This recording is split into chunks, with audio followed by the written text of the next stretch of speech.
it's Mama T with Positive Mind Frame, clocking with me while I get your mind sane. First, my apologies goes out to you because I did not keep my word. I said I would see you on Wednesday and I wasn't able to do that. Fortunately, I came down with something that just wasn't making me feel the greatest, and Ebony allowed me to have a little bit of time off to rest. She's such an amazing daughter, so kudos to Ebony. Yay, thank you. Well, I'm feeling better. Love to talk to you guys, but before that, of course, a few housekeeping rules, of course.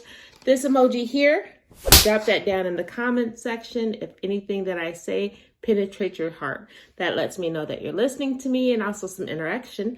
And coming up, actually, on July 17th, we'll be having a drawing of those individuals that dropped that emoji in the comments, and we will have a drawing, and one person will actually receive some merchandise from Ebony's Positive Mind Frame collection. I will be sending out one item, but Ebony might be sending out more items. Who knows? So drop that emoji down in the comment section, and I look forward to conversing with you.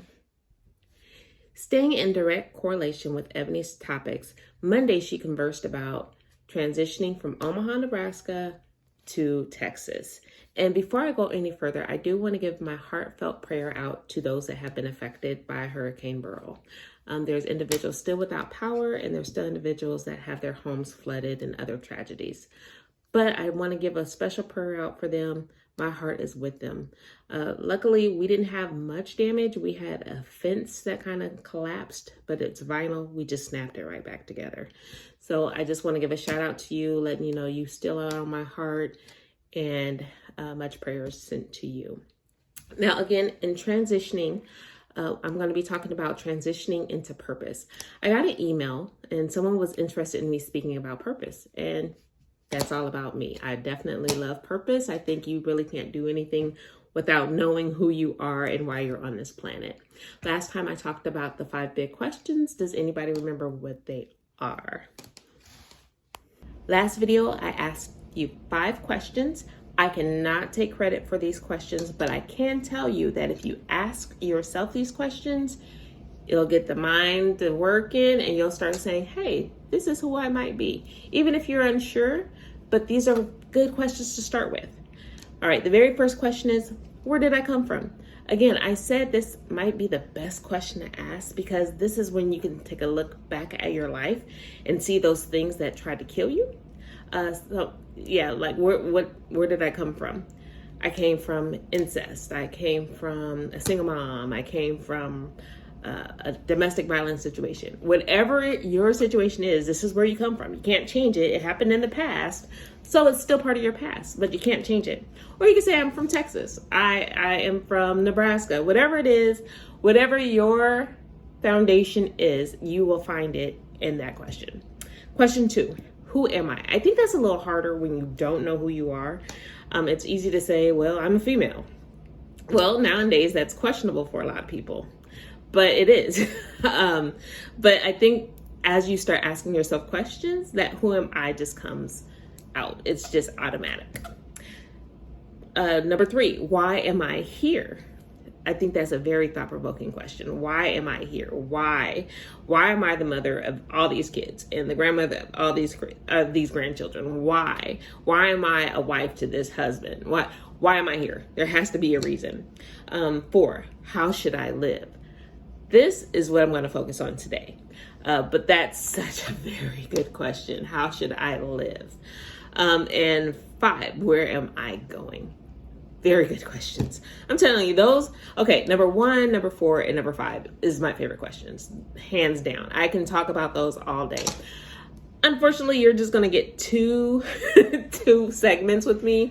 You're going to have a part 1 and part 2. But those are my favorite questions out of the 5. How should I live? And this is going to go right in correlation with transitioning into purpose. How should I live? That's such a good question. The reason why I like that is because it's going to transform your entire life. I put a question out on Facebook that nobody answered. And I think maybe they didn't answer because of shame, but I think I have a pretty good audience on Facebook majority of the time. If I put anything out there positive, usually I get lots of likes or lots of comments, whatever it is. But it was just strange to me that I got no one answering this particular question. The question that I asked was, why is it that we hate ourselves so much? And no one answered. It was crickets. Now, mind you, the comment before, people responded. The comment after, people responded. But no one responded to that question. And it's sad. And you can take that in so many ways on why people didn't respond. But I took it as because sometimes it's a question that they can't answer because of embarrassment or because it's actually making people look internal. Neither here nor there, but I think it's time for us to build the life that we want. I think we take enough hits from societal norms or even stuff that's self-inflicted. I think it's time to build the life that we want. I think it's time for us to stop settling. So in the previous video, I talked about how I was reading the Bible, the big girl Bible. I told you about how I started off in the children's Bible. But when I started reading the big girl Bible and I was in Proverbs and just reading it on a daily Bible. Now, mind you, I'm not one of those, every morning I have coffee and Bible. No, that's not me. I'm going to be honest. But this particular day, I did read Proverbs. I want to say maybe Proverbs 19. I always read a whole passage. So I read Proverbs 19. I just kept going. Proverbs 20, Proverbs 21. And this particular scripture was highlighted to me. But that was highlighted to me. And again, I told you in the last video, I didn't even know what that meant. Yes, I was reading the Message Bible, but still it didn't give me a clear understanding. So I'm a researcher by nature. So I definitely went to the dictionary and said, oh my goodness, what does this mean? Because if this is who I am, if God is really telling me, now mind you, I didn't hear him verbally, but I just felt in my spirit him talking to me, then I need to know what in the heck a sage is. Last I knew that was some herbs, some seasonings. I mean, we're actually growing sage in our garden. So I was like, so how can an ingredient go? When I tell you I was naive and just, I wasn't educated enough to even know. So I went to a dictionary and yes, it did talk about herbs and it talks about spices and all this other stuff, but it also talked about what a sage was. And so I said, okay, if this is who I believe that I am, and you are telling me this is who I am, I need to know how sages live. Again, I didn't hear audibly, but I really felt it in my heart. This is who I am. And it was just a deep conviction. This is who I am. So I need to start living it. Now, again, as I'm going to talk, I'm not talking to you. I'm talking about my life. No offense, I'm not pointing out anybody, but I will say that in order for me to be a sage, and what the dictionary at least said a sage was, and what the Bible at least said that a sage was, I couldn't do everything that everybody else was doing.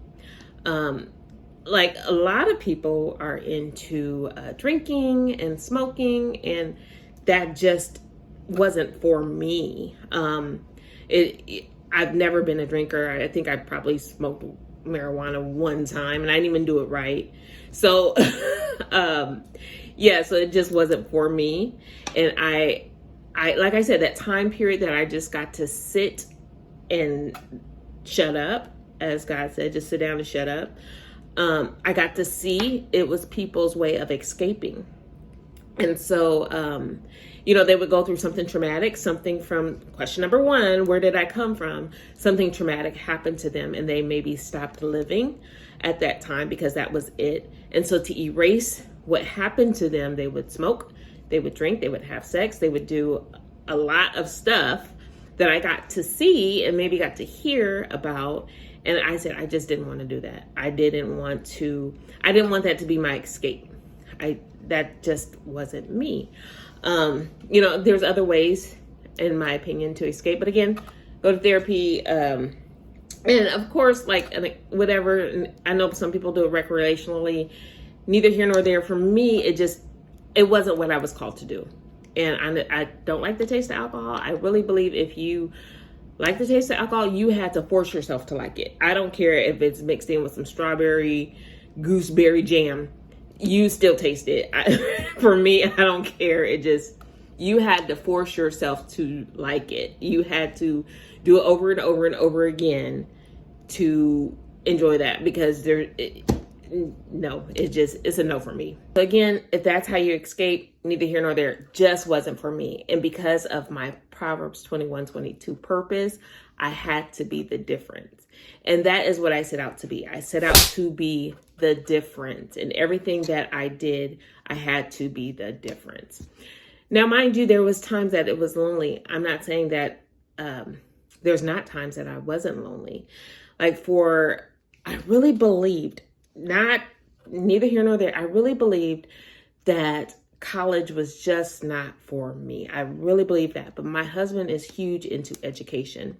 So I went and I racked up a whole bunch of debt for me not to even have a college degree, because I really believed it wasn't for me, but I thought it was the thing to do, because if I had this huge purpose, I had to have letters behind my name. And I knew it in my heart. I just wasn't a college girl. I didn't like school. But to go to college, I would think, yeah, I'll grow up a little bit and maybe go to college. No, I hated college. I'm a terrible employee and I'm a terrible student. I know that about me because I don't like people telling me what to do. But so I went to college. I racked up a whole bunch of debt. Still don't have a degree. But the craziest thing is I started a company that did college homework for college students. I will say there is people's work that I've done that are not qualified for the jobs that are teachers right now. I can go on. It is what it is, but I did their college work for them. So yes, I don't have a college degree, but I'm a creator. I can go in between things and create. I'm an innovator. That's getting off on a tangent, but I knew that I had to live differently as opposed to the people that I seen and individuals that were my age, because I was doing this young. I was doing this. Remember, I had a baby at 14. I had 5 kids by the time I was 22 years old. So I had to do things differently. Bought my first house at 18 years old.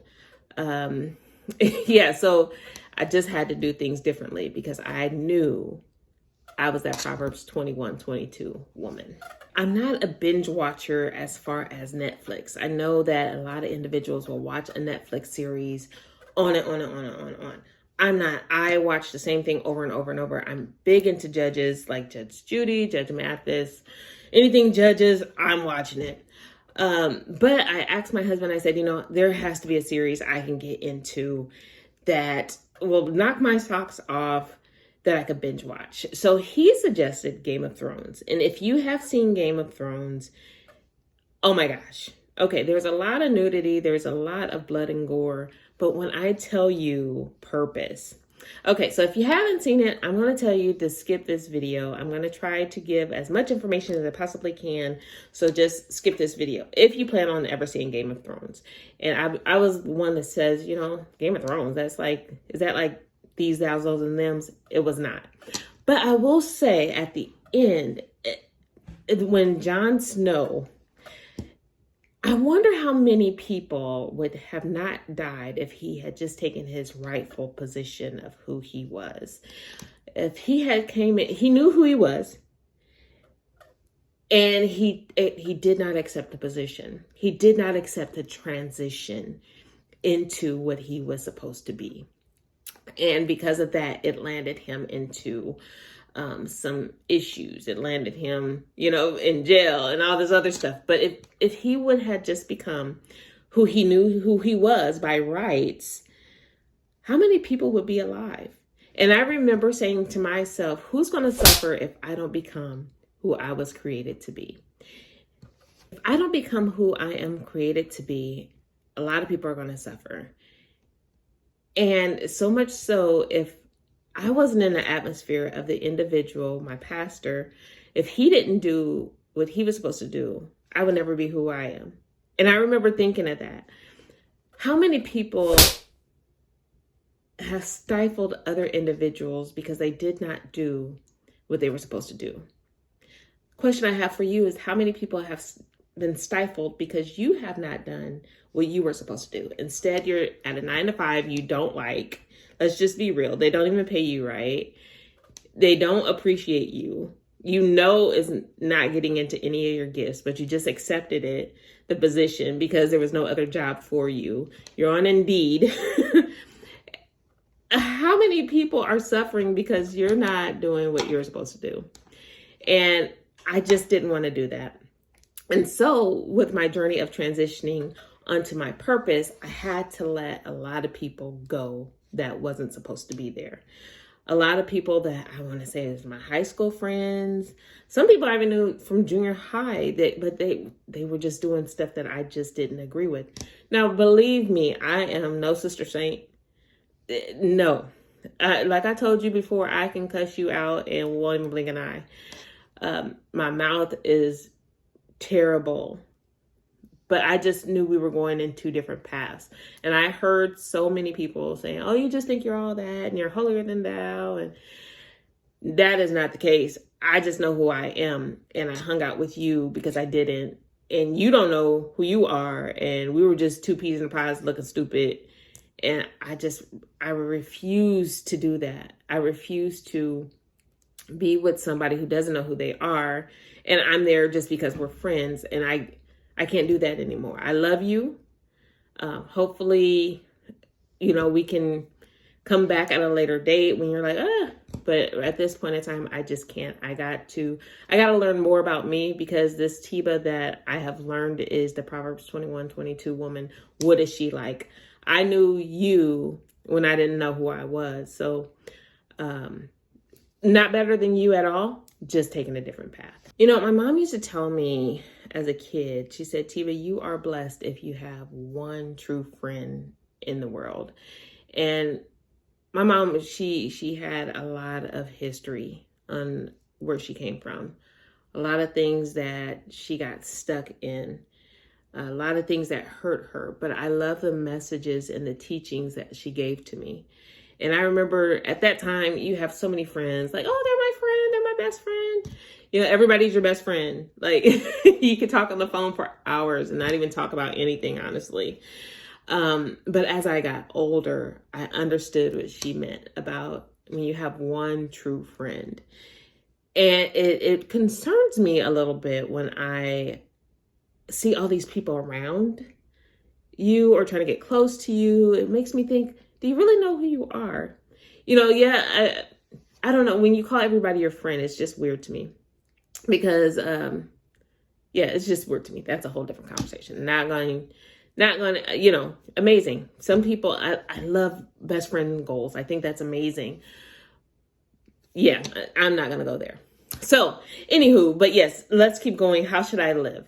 Again, I could not live like everybody was living, because what if I'm the one that's supposed to pull them out of what they're in? Most of the people that did not answer my question on my timeline, I know don't like themselves. I know because I might have a relationship with them. They might be associates. They might be, but why? Is it because of the life that they are living? And like I said previously, I really believe this is a time that we set goals and boundaries to do what we're supposed to do, to become who we are supposed to become. And in the transition of going from who you are today to your purpose, I really want you to understand it takes an atmosphere. It's not just where you wake up in the morning and, hey, I feel like my purpose today, or I feel like discovering who I am today. It didn't happen for me. It was an atmosphere thing that I had to do. But okay, so I'm going to end this video. My grandson just came in. But again, there is a part 2 that I want you to be on the lookout for. I'm going to try to get part 2 done tonight, but now that my grandson is here, probably not. But love you guys. Remember, you are loved, you are valued, and you are enough. Check in part 2.